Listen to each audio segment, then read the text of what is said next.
and even. And I think we managed to get through that movie. So, yeah, and that's the thing. So the tarot card eventually right, goes through like France, and then Right. England, and then to America. It's the United States of America, right? Oh, and there was like that one area in Mexico, and they all like unalive themselves. Uh-huh. So my point is, people in South America, they can read English. Dude, again, it's a movie. You have to suspend your disbelief. So Okay. I think Okay. did they finally burn the cards? Spoiler alert! If you Yeah. haven't So watched it. if you have not watched the movie, a lot of spoilers, whatever. The one thing that I enjoyed was about the myths, and that is you read a myth and then how that translates into like real life. Okay. So from in the Tanakh, it talks about, and the Savior will come out of Egypt. Well, what does that look like? And it was this very, very messy story of Jesus, the person, his parents, Mary and Joseph, going to Egypt. Very, very messy. And that's one thing I did enjoy about the movie Tarot, in terms of she would read this is what your future is going to look like the lady in the bridge. Remember, like you're going to cross a bridge, right? And you're going to be like lifted up. Oh, no, it was like the hangman or something. It was a hanging man, but it was like you're going to be lifted up, or you're going to ascend. That's what it was. You're going to ascend, remember? It was like you're going to cross a bridge, you're going to hit a like a barricade or like a blockade. Something's going to stop you, and then you're going to ascend. And that's exactly what happened, but in a very violent way. Right. They crossed the bridge, they hit the blockade, and then it was this news came out of nowhere. Didn't they end up like burning the deck at the end? Yeah. So at the end, so here's the kicker. So this entire time, which you alluded to earlier, was that connected to the person's birth.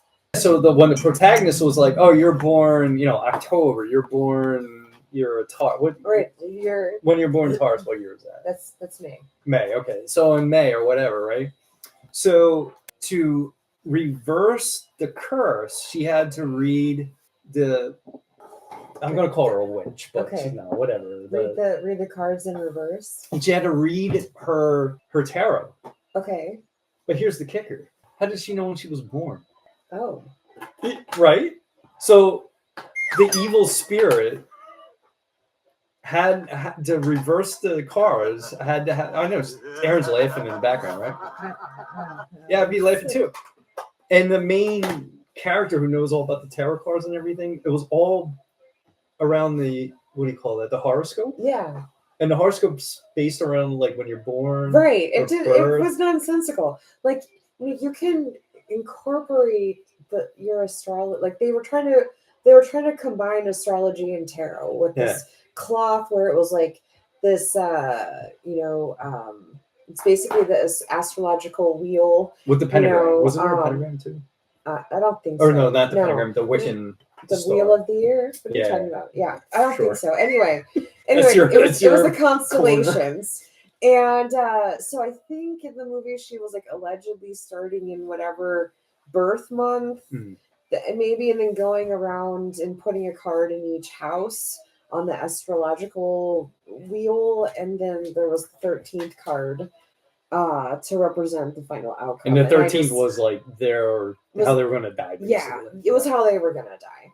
And so if anybody who's watching has seen the movie Tarot, has thoughts that they want to share about it, I thought it was absolutely ridiculous. I really had a hard time with the subway. Remember the subway scene? Oh my god! And like all of a sudden he like falls into like this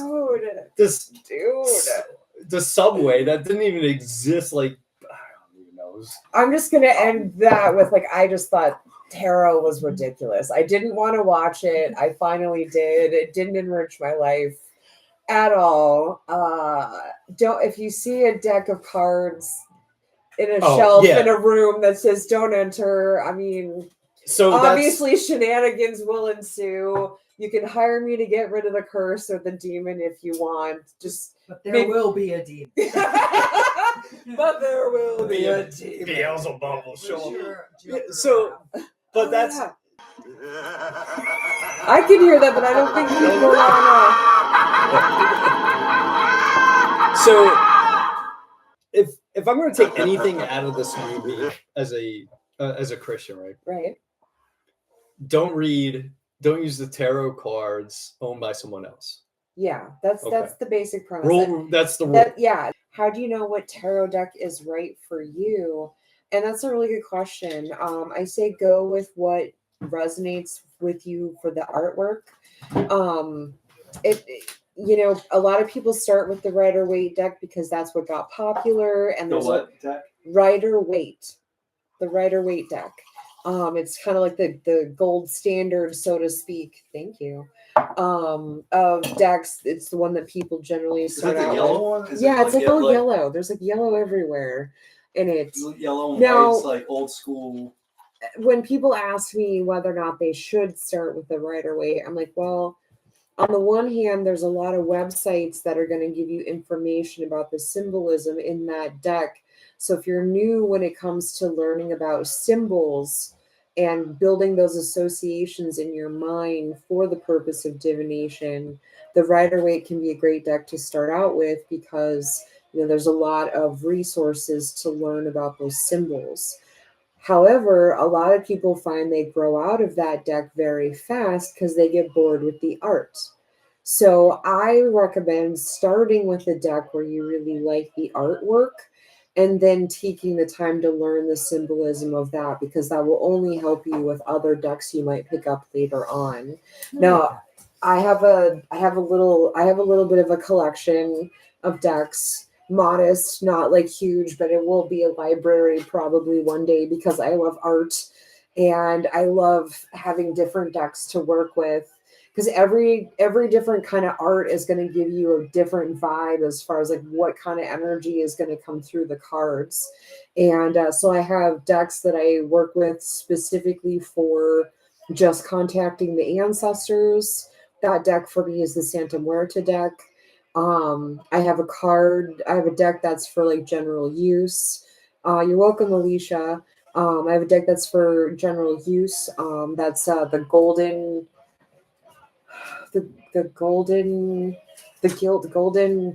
General use deck. It's my favorite one because it's all gold, like it's all gilded. It's all like, and it's like an Art Nouveau style deck. And it's my absolute favorite. I love it. It's like, to me, it's like the easiest one to work with. But I also have other decks. Like I have a deck that I dedicated specifically to a star entity. So I only would use that deck when I'm working or wanting to talk to them.